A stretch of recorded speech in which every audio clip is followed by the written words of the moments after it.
Okay, this is the over the left shoulder view. So basically we got a 3D printed model today. Dogs running around in the basement, just so you know. And we're going to be kicking the camera as much as possible, apparently, while we take a look at this 3D model. So the backstory on this model is a guy in the office used to take care of all of our 3D printing needs, a lot of our gift giving, going away presents, stuff like that. And he ended up getting another job, which was a step up for him. We're all very excited for him and wanted to make him something. And he was really hitting it out of the park in regards to what he was doing. So what we have here today is going to be a 3D printed Centaur, which we are going to paint as a brass statue. This thing is huge, so for reference, I'm actually not sure that I can get all of it in frame here. I'm kind of worried about what this will look like. That's the height of my hand right now. It's already taller than that. And then there's a torso piece. I don't know what we're going to do here. You know what? We're going free cam here. And then there's a torso piece.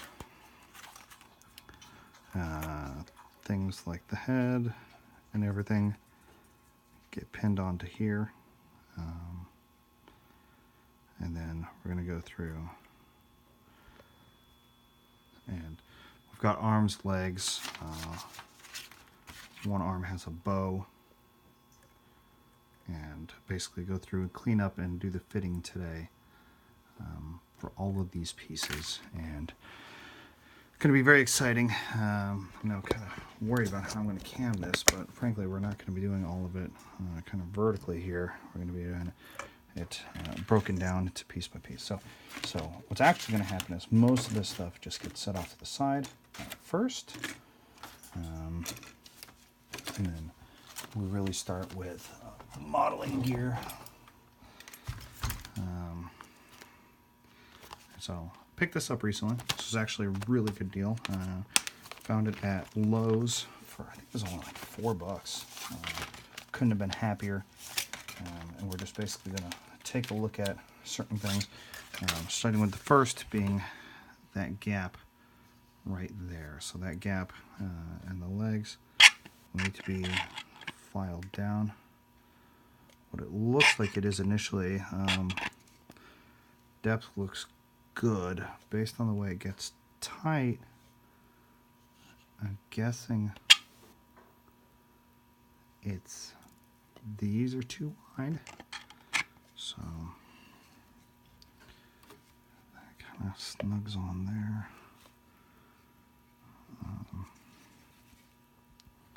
And we'll just basically be looking at that.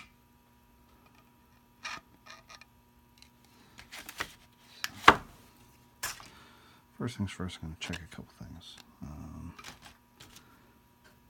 File.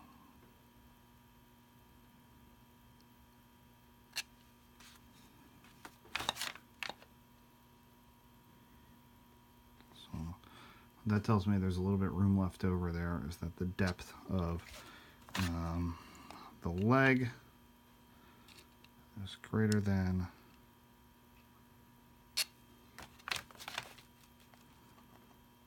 the depth of this, which is good. They are very close, so if I then seat them like this, things look good. Well, it tells me there's probably something right in there. We're basically going to have to look at filing down. So I'm actually going to use my bigger files for this. Let's see if I can get this filed down a little bit.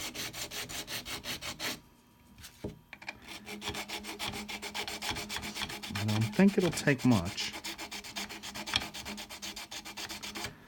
I just don't want to disrupt anything else. And do this as carefully as possible as to, one, not disrupt the rest of the model, and two, not to damage the leg where it connects to this piece of ground. So the fun part about this is I'm not really worried about the polygons on it.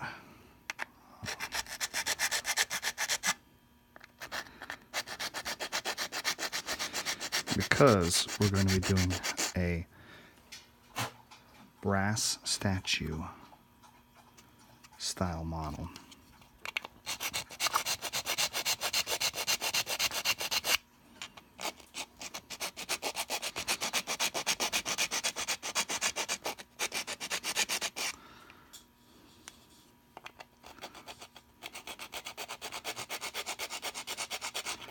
So I don't have to worry about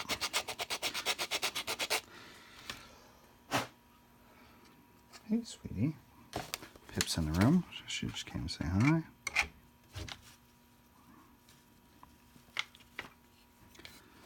so looking at this situation here.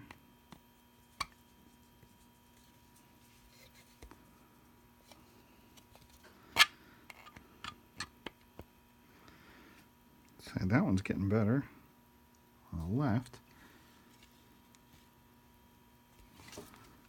And separately. I'm sorry. Right's getting better, left still has work to do. So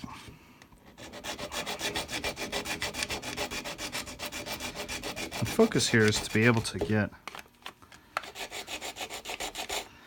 them seated together as close as possible.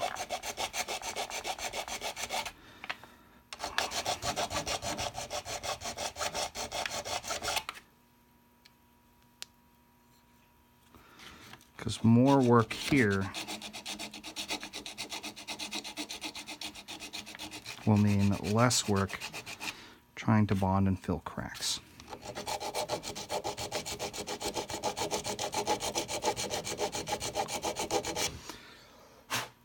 My intention is to do this in 2 sub-assemblies, first of which being just these 2 pieces.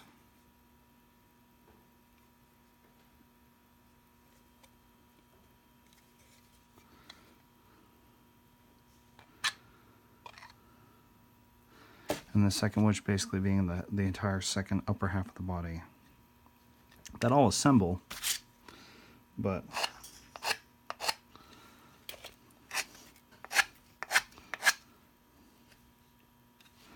I won't glue them together until they're basically ready for priming.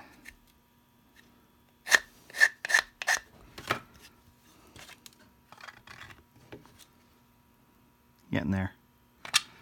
So we'll be doing this for a while, and that'll be part 1. And then once I got the 2 halves cleaned up, then what I'm going to do is do the glue up, and we'll be back after priming.